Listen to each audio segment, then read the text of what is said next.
toks gana ypatingas klausimas, kuris Jėzus užduoda tam Bartimėjui. Ko tu nori? Aišku, atrodo aišku, ką jisai nori, kad praregėčiau. Aišku ir neaišku, žinot, nes jisai taip šaukia, Jėzau, į Dovydo sūnų, pasigailėk man, jisai nešaukia, Jėzau, Dovydo, kad atrasčiau regėjimą. Jisai kitaip meldžiasi iš tiesų. Galbūt, kad šiandieninė Evangelija ir skaitiniai užduoda mums tokią dvigubą klausimą. Ko aš noriu? Ko aš čia atėjau į tą bažnyčią? Žinot, Linas Brukylė, kuris tarnauja Kalvarijoj, bazarinam su juo, bazarinam ir sako, Jurgi, kas tam pas tave? Ten dirbam, to. Tai jo, turėjau kažkokį kursą, kažkas padariau. Ir kam? Ką kam? Kam čia tu padarei? Koks buvo tikslas tų susitikimų su jaunimu? Aš galiu sakyti, ką aš man panai už durną ar kas, kokiam tikslui. Bet po to taip, iš tiesų, kokiam tikslui? Ką mes darom čia? Mes čia atsiradom bažnyčiai, bet kokiam tikslui? Galim pasakyti, čia toks filosofinis klausimas. Bet Jėzus užduoda tą klausimą Bartiejui šiandien. Ko tu nori? Ir antras momentas, kuris yra įdomus, irgi eik tavo tikėjimas tave išgydo, išgelbėjo tave. Koks yra mano tikėjimas? Nes jeigu tikėjimas gydo, išgelbėjo, tai koks mano tikėjimas? Žinot, tai nelengvas klausimas. Jeigu manęs paklausite, ką aš noriu, tai būčiau tokie, ką aš noriu, nežinau, ten reikės man ieškoti biškį. Vakar turėjom tokią susikiaupimo dieną su tvirtinamėjų jaunimu ir ten Andrius, Akvilė, Bernadeta, ten tvarko viskas, einam, kas 7 minutės keičiam porą ir kiekvieną kartą kitas klausimas, kaip tavo šeima, ką tu darei, kaip tavo vaikystė. Ir vienas klausimas, ką darysi už 10 metų? Man sunku buvo atsakyti. Ir ar tas Bartimėjus žino, ką jisai nori? Man atrodo, kad ne. Jo malda yra labai tokia tiksla. Jisai išreiškina savo tikėjimą, jisai laiko Jėzų kaip Dovydo sūnų, pasigailėk mane. Ir ta malda labai primena iš tiesų mergelės Marijos maldą, tegul būna manim pagal tavo žodį. Ne pagal mano supratingumą, bet pagal tavo žodį.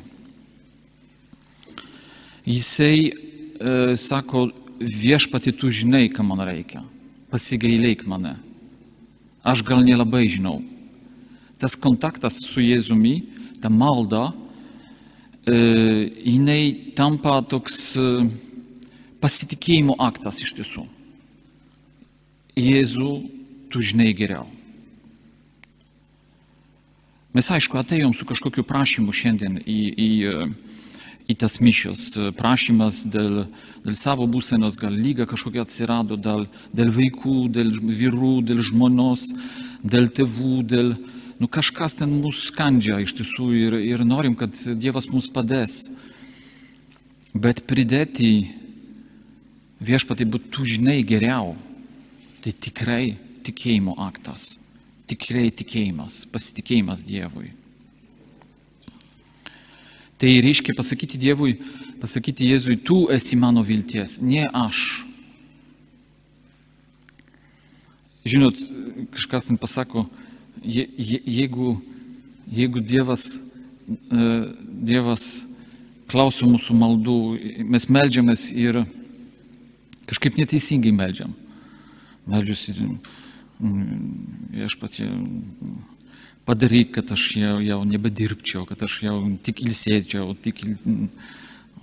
Tai Dievas nieko neatsako dažnai.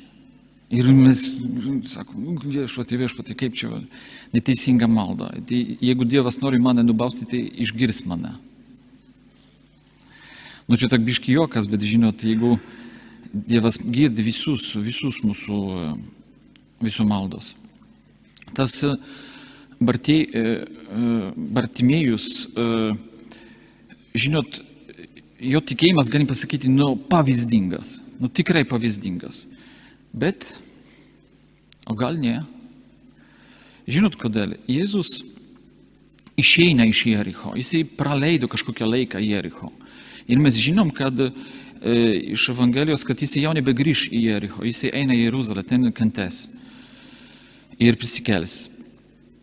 Ir Bartimėjus nenuėjo į miestą, jisai nepaliko savo vietos, jisai yra aklas ir prašo išmaldos, jo vieta yra prie vartų, visi per tie vartai išeina.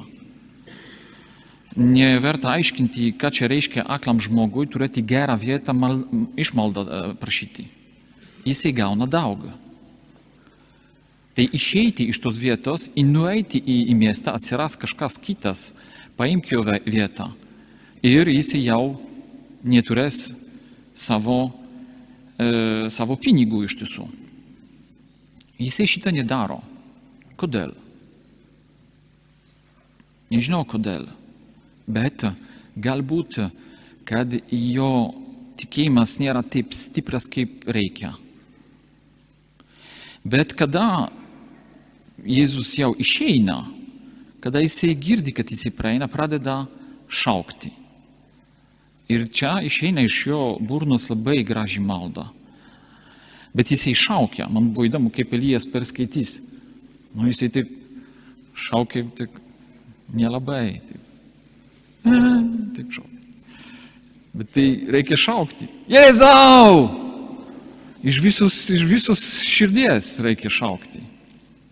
Aišku, tai nelabai tinka bažnyčiai, ką aš jūs pasakysite, šaukia ant manęs bažnyčiai po to. Bet jisai tikrai šaukia taip, kad žmonės, kurie, galim pasakyti, irgi tikintieji, jo pradeda tylėti. Sako Evangelija, daugelis jį draudė, kad nutiltų, bet jis dar garsiau šaukia. Žinot, kartais mes esam tokie. Matom kažko ir jisai mūsų trukdo. Trukdo mūsų planams, trukdo mūsų gyvenimui ir vardan tikėjimo, sakom, nutilk. Nieko nesakyk. Kaip čia tu meldžiasi taip? Kaip tu elgtisi taip bažnyčioj? Vaikai tavo triukšmauja bažnyčioj. Ir jie irgi yra tikintieji, nes jie yra aplink Jėzų ir eina. Jie irgi kažkokią tikėjimą turi. Ir tie žmonės turi gana stiprią vietą iš tiesų šitam tokiam, kaip pasakyti, Bartimėjų tikėjimo kelyje. Nes kada jie jo nori nutiltyti, tai jisai dar daugiau šaukia. Pademonstruoti? Aš noriu pasakyti, kad tikrai mes tai nusiviliam iš tiesų. Nusiviliam, kada nors mums pasako, tu toks tikintuosis, tai pažiūrėk tu, kok tu. Ir mums prarandam iš tiesų vilties. Lyginam savo su kitais. Mano šeima tokia, kitų šeima. Aš tai jau toks. Einu ten į bažnyčią tik kasdien. Eina tu ten 2 kartus per dieną, ir adoracija eina. A vienuoliai kokie, Ir prarandam vilties. Bartimėjus moka mūsų, dar daugiau šaukia. Jam tai yra impulsas iš tiesų. Jisai tiki ne dėl kitų, jisai tiki dėl Jėzaus. Ir jisai tikrai nori su juo susitikti. Nori, kad jisai jo išgirs. Ir Jėzus sustoja ir pašaukite jį. Žmonės pašaukia, neregi sakydami, drąsos, kelkis, jis tave šaukia. Jūs galvojat, kad tai žmogus nuėjo nuo Jėzaus, kad pasakyti tam Bartimėjui? Taupa buvo didesnė negu šitoj bažnyčiai. Garsų kalbėjų nebuvo. Jėzus sakė, pašaukite jį. Tai jie perduoda vienas kitam, ten paskutinis, tas, kuris sakydavo Bartimėjui, nutilk, sako, klausyk, drąsos, kelkis, jis tave šaukia. Jisai tik ką jo apšaukė. Jisai tik ką, jisai jam pasakė, va, tai tu nutilk. Nutilk, nes tu esi bedievis. Tu negali skaityti Toros, tu neturi regėjimą. Nutilk, nes tu esi nubaustas Dievui, nes tu praradai regėjimą. Tai reiškia, už tavo nuodėmes yra bausmė. Nutilk, nes tu esi niekas. Ir per sekundę tas tikėjimas pasikeičia, tas elgesys pasikeičia, nes Jėzus pasako. Nes Jėzus paprašo. Ir tas pats žmogus per tą Jėzaus prašymą pakelia savo žvilgsnį į tą Bartimėjų. Pakeičia. Ir keičiasi jo elgesys iš tiesų. Jisai vietoj nevilties perduoda drąsą, perduoda paregėjimą, padrasinimą. Mes irgi tokie esam. Norim tokie būti iš tiesų, kad perduoti drąsą, perduoti tikėjimą, perduoti Jėzaus žodį. Ir ne visada mums taip išeina. Ir gal ypač mes, kunigai, ne visada mums taip išeina.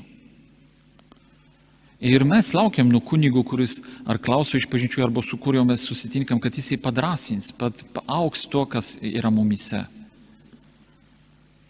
Bet jeigu jisai neklauso Jėzų, jeigu neturi tą ryšį su Jėzumi, tai daugiau tas mūsų žmogiškumas daugiau išeina negu to, kas Jėzus prašo.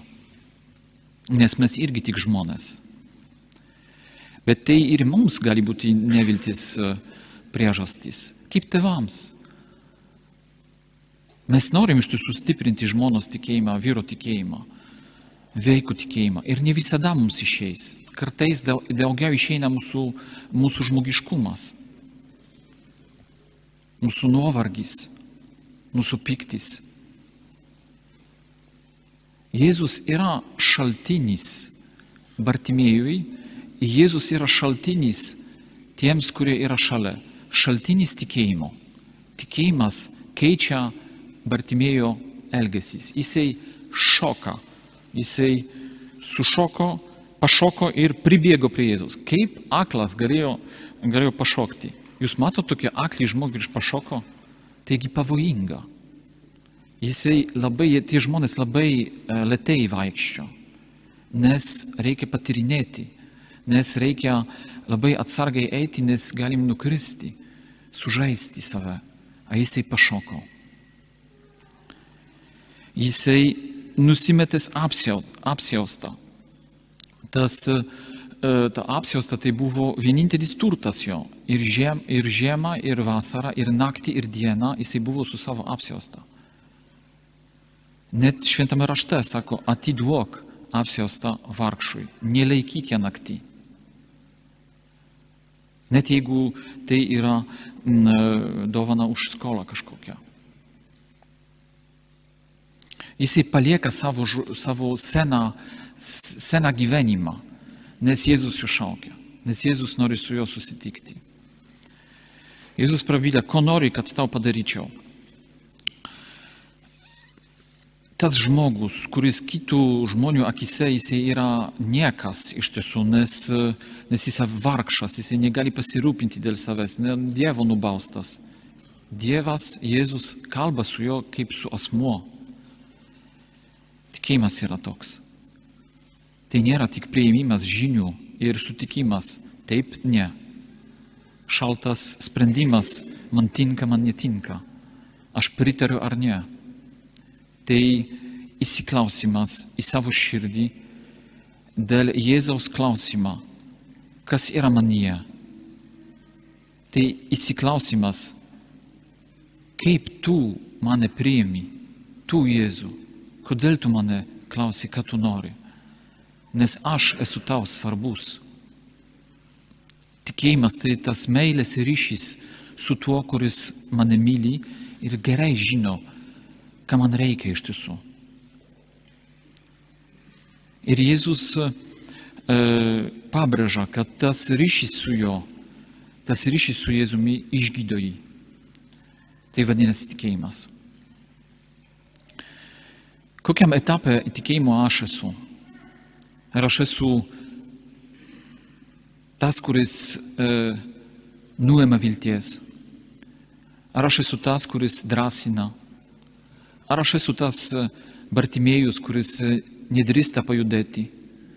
Ar kantriai, ramiai sako savo maldos? Kokiam gyvenimo etape aš esu su mano tikėjimu? Ir Jėzus neatmeta, Jėzus nepaima save laiko pasakyti, jūs tie visi, kurie apšaukia kitus vardant tikėjimo, eikite šalin. Jisai naudojasi manim, kad duoti vilties. Naudojasi manim tų tikėjimo etapę, kur aš esu, kad pakelti, kad prisiartinti prie manęs. Tas tikėjimas tikrai keičia Bartimėjų, nes jisai jau nebegrįžta atrasti savo apsiaustą. Jisai eina paskui Jėzų keliu. Tikėjimas keičia mūsų gyvenimą. Nebijokime, kad mes nebegrįšim į to, kas mes įsivaizdavom, kad Jėzus pateisys mūsų gyvenime. Jisai mane išgydys ir aš galėsiu realizuoti savo planą. Galėsiu daug babkų uždirbti. Galėčiau turėti vaikus, kurie visada klauso. Žmona, kuria visada šypsoja. Vyra, kuris visada padeda. Viskas bus čiki-čik. Super. Dėl tikėjimo. Aš taip įsivaizduoju išgydymą. Bartimėjų gyvenimas pasikeitė. Ir absoliučiai nenumatomų būdų. Jisai gavo kažkas daugiau. Jisai gavo gyvenimo tikslą. Jisai gavo to, kurio išmintis gali dabar apšviesti visą jo gyvenimą. Ir tikėjimas yra tas rimtas klausimas. Ar aš to noriu?